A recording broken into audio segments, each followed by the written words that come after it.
Alright guys, I'm doing a review on this Covered Bridge potato chips. Check this out, it is gluten-free. They were on sale at the local grocery store.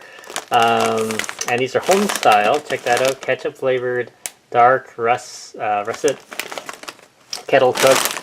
And take a look at the back, it is family owned currently. And check this out here, ingredients. So we got potatoes, canola, tomato powder, cane sugar, some vinegar, spices. Okay, so 3 grams of sugar per 31 per about 51 grams, so that's not bad. So it's not overly sweet. Yeah, let's see anything else. Yeah, made in Canada, as you can see there, guys.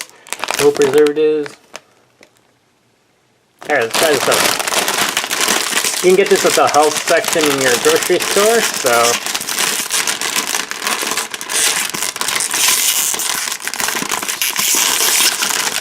they were in the health aisle, so let's see what it looks like here.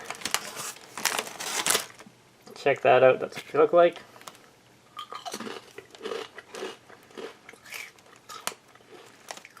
So, it's got a nice tomato taste to it.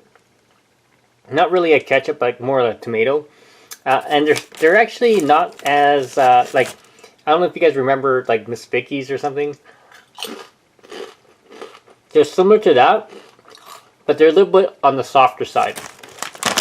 Other than that, guys, definitely check it out. If you have any questions, comments, post below, subscribe to the channel.